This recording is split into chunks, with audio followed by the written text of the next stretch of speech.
Hoy vamos a meternos con una pregunta que parece muy simple, casi de niños, pero que esconde una complejidad increíble. ¿Por qué no es la misma hora en todas partes a la vez? O sea, ¿por qué amanece en Tokio cuando aquí en Madrid, pues apenas estamos pensando en la cena?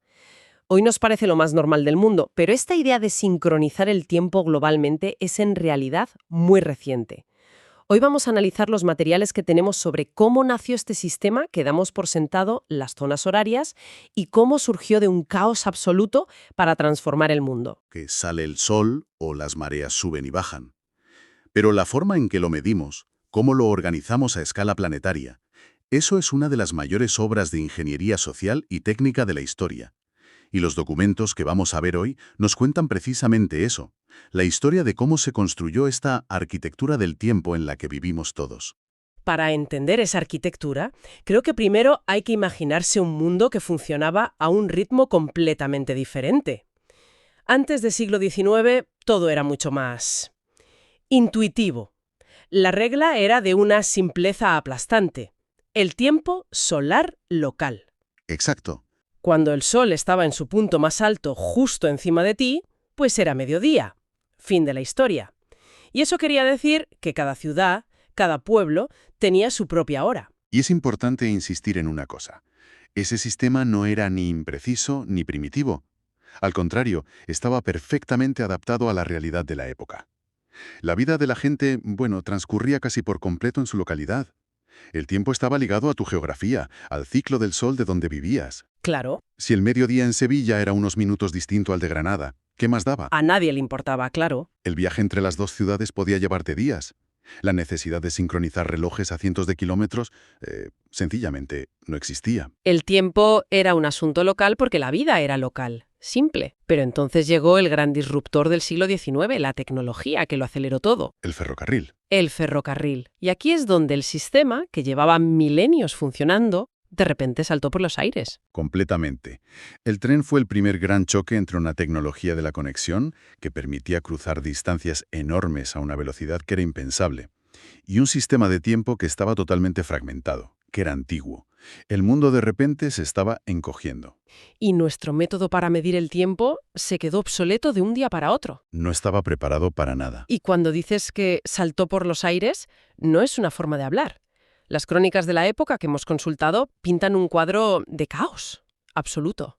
Hay que imaginarse la escena. Un pasajero llega a una estación grande, por ejemplo la de Buffalo en Nueva York. Allí operaban varias compañías de tren. Pues en la pared no había un reloj, había varios. Varios, sí.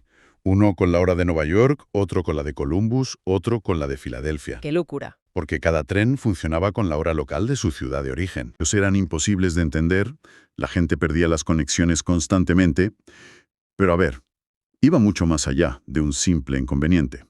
Las fuentes hablan de un problema económico y de seguridad gravísimo. Claro, me imagino que habría accidentes. Se producían accidentes. Dos trenes en la misma vía, en direcciones opuestas, cada uno con su hora local ligeramente distinta, podían acabar chocando. El comercio, el progreso industrial, todo dependía del ferrocarril. Y esa fiabilidad era imposible en un país como Estados Unidos, que a finales del 19 tenía, ojo, más de 100 zonas horarias locales. ¿100? Más de 100. Era insostenible. Vale, el problema está clarísimo. Un caos monumental. Y lo interesante es que la solución no vino de donde uno esperaría. No fue un decreto del presidente ni una ley del Congreso. No, y ese es uno de los puntos más fascinantes de toda esta historia. La primera gran estandarización del tiempo fue una iniciativa puramente privada. La impulsó la necesidad comercial de una industria que estaba, bueno, harta de perder dinero y eficiencia. Las compañías de ferrocarril. O sea, los mismos que habían creado el problema con su tecnología se vieron obligados a inventar la solución. Y eso me suena muchísimo. Es un patrón que se repite a lo largo de la historia de la tecnología. Totalmente. Un sector privado innova tan rápido que crea un problema y al mismo tiempo impone su propia solución, dejando que la legislación vaya siempre por detrás. Lo vemos aquí y podríamos decir que lo vemos hoy con las grandes tecnológicas e Internet. Es un paralelismo muy acertado. En 1883, las principales compañías ferroviarias de Estados Unidos y Canadá se sentaron y por su cuenta y riesgo dibujaron un nuevo mapa del tiempo. Dividieron todo el territorio de Norteamérica en 4 zonas horarias estándar: este, central, montaña y Pacífico. Y fijaron una fecha para el gran cambio. El domingo 18 de noviembre de 1883. Lo han llamado el Día de los Dos Mediodías. Me imagino a la gente en las ciudades mirando sus relojes, esperando a que el reloj de la estación o del ayuntamiento se ajustara a ese nuevo tiempo estándar. De un día para otro, miles de horas locales, ¡puf!, desaparecieron, reemplazadas por solo 4. Y de repente, los horarios de los trenes tenían sentido. Pero lo que a mí me parece increíble es eso, que fuera una industria, un grupo de empresas, la que consiguiera imponer un cambio tan bestia en la vida cotidiana de millones de personas. Demuestra el poder que tenían. Un poder inmenso. No fue una ley federal, al menos no al principio. Fue una decisión de negocio para resolver un problema práctico. Y funcionó tan bien que el resto del mundo tomó nota. Claro, porque el éxito en Norteamérica demostró que era posible.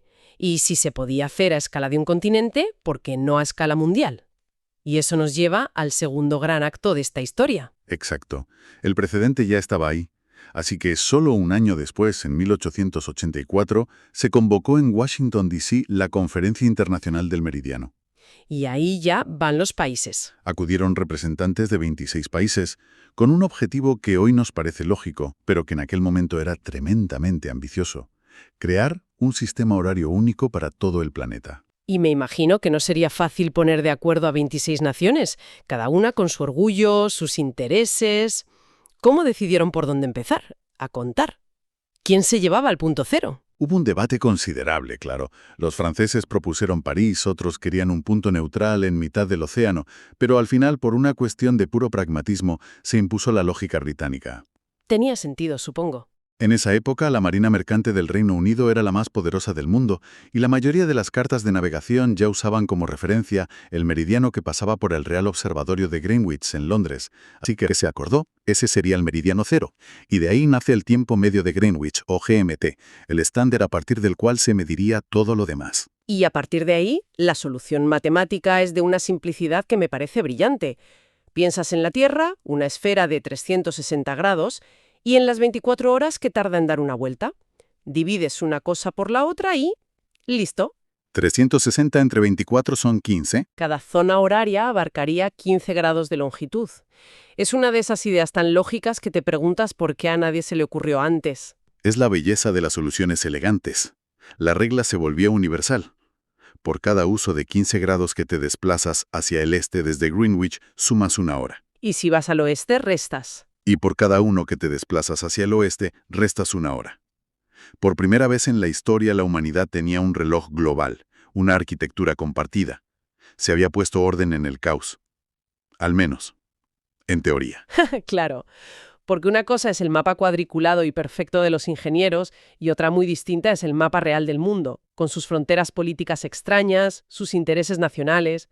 Y aquí es donde la geografía y las matemáticas chocan de frente. Y si conectamos esto con el panorama general, este es el momento en que las zonas horarias dejan de ser una cuestión puramente científica, para convertirse también en una herramienta de poder y de afirmación nacional. Totalmente. Y los ejemplos que aparecen en nuestras fuentes son increíbles. El caso más conocido es el de China. Geográficamente, por su tamaño, que es enorme, debería tener al menos 5 zonas horarias. Como mínimo. Si en Pekín es mediodía, en el extremo oeste del país deberían ser las 7 de la mañana. Pero no. No. Por una decisión política de centralización, todo el país funciona con una única hora oficial, la hora de Pekín. Lo que provoca situaciones absurdas, como que en la región de Xinjiang el sol alcance su punto más alto a las 3 de la tarde. Y esto plantea una pregunta fundamental. ¿Quién tiene la autoridad para definir el tiempo y con qué propósito lo hace? En casos como el de China o el de la India, que también usa una sola zona para un territorio inmenso, la unificación de la hora es una decisión deliberada. Buscan unidad nacional, supongo. Buscan fomentar un sentido de unidad nacional o simplificar la administración, ignorando por completo la posición real del Sol. El tiempo se convierte en un símbolo de la soberanía del Estado. Y hay casos aún más curiosos. Aquí en España, sin ir más lejos. El nuestro es un caso de estudio. Si miramos un mapa, estamos en la misma longitud que el Reino Unido o Portugal. Nuestra hora natural debería ser la del meridiano de Greenwich, la GMT. Pero desde los años 40 vivimos en la hora central europea, la de Berlín o Roma. Fue una decisión de Franco para alinear el país con la Alemania nazi, y nunca se ha revertido. Y por eso en España anochece tan tarde comparado con otros países. Es algo que nos define. Es un ejemplo perfecto de cómo una decisión política puede alterar la percepción cotidiana del tiempo de millones de personas durante generaciones. Y la cosa se complica aún más. Hay países con zonas horarias que van en fracciones de media hora o incluso de 3/4 de hora. Rompiendo toda la lógica de los 15 grados. Exacto. Y por si fuera poco, a toda esta complejidad le añadimos otro invento humano, el horario de verano. El famoso cambio de hora. Que si no me equivoco, la idea original era para ahorrar energía, ¿no? Se popularizó durante la Primera Guerra Mundial para aprovechar más la luz del sol por la tarde y así quemar menos carbón en las fábricas y en las casas. Ese era el argumento original, sí. Pero hoy, un siglo después, ese supuesto ahorro energético está en el centro de un debate enorme. Muchos estudios cuestionan si el ahorro es real o significativo en las economías modernas, que ya no dependen tanto del carbón. Y además está el impacto en la salud. Claro, cada vez se habla más del impacto negativo que tiene en la salud, en nuestros ritmos circadianos, el hecho de cambiar la hora 2 veces al año.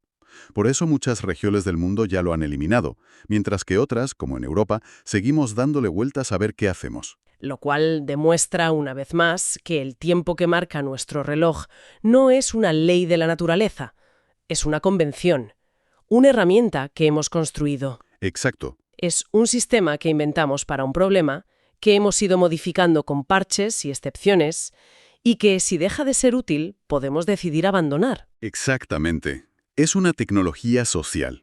Y como toda tecnología, puede y debe ser revisada. Hablando de convenciones extrañas, tenemos que abordar el concepto más alucinante de todo este sistema, el que parece sacado de una novela de Julio Verne, la línea internacional de cambio de fecha. Hay una línea imaginaria que va haciendo zigzag por mitad del Océano Pacífico, más o menos por el meridiano 180, y la regla te vuela la cabeza. Si la cruzas viajando hacia el oeste, te saltas un día completo. Pasas del lunes al martes en un solo paso. ¿Y al revés? Y si la cruzas hacia el este, retrocedes un día, vuelves del martes al lunes. En teoría, podrías celebrar tu cumpleaños 2 veces. Aunque suene a paradoja temporal, su función es puramente práctica. Es el botón de reinicio del calendario global. Piénsalo. Si das la vuelta completa al mundo hacia el este, vas sumando una hora cada 15 grados. Cuando completas los 360, has sumado 24 horas. Un día entero. Llegarías a tu punto de partida, pero un día en el futuro. Exacto. Sin esta línea, la fecha cambiaría sin parar. La línea de cambio de fecha es el lugar que hemos acordado en el planeta donde, oficialmente, termina un día y empieza el siguiente. Mantiene nuestro calendario sincronizado con la rotación de la Tierra. Es el gran apaño para que las matemáticas cuadren a escala mundial. Y es increíble pensar en esto. Hemos pasado de un tiempo local dictado por el sol en la plaza de cada pueblo a un sistema global increíblemente complejo y estandarizado que literalmente hace posible el mundo en el que vivimos. Sin duda. Sin las zonas horarias, la aviación, las finanzas globales, el comercio internacional o algo tan simple como una videoconferencia por Internet serían una pesadilla. Ciertamente. La próxima vez que miremos la hora en el móvil y veamos que se sincroniza automáticamente con un servidor a miles de kilómetros, vale la pena recordar que estamos viendo el resultado de un caos ferroviario del siglo XIX, de una conferencia en Washington y de un siglo de ajustes políticos. Es uno de esos sistemas invisibles que regulan cada minuto de nuestra vida. Absolutamente. Es una historia que demuestra cómo un problema técnico puede forzar una de las mayores colaboraciones internacionales de la historia. Y creo que nos deja con una reflexión final muy potente.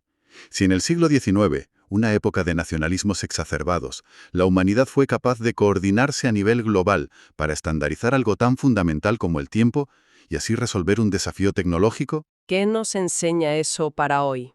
Exacto. ¿Qué otros sistemas invisibles damos por sentados y cuáles de ellos necesitaremos reinventar o estandarizar para afrontar los grandes desafíos de nuestro tiempo? Pienso en la gestión de la inteligencia artificial o en la crisis climática. La historia de las zonas horarias nos dice que, cuando la necesidad aprieta, la coordinación global es posible.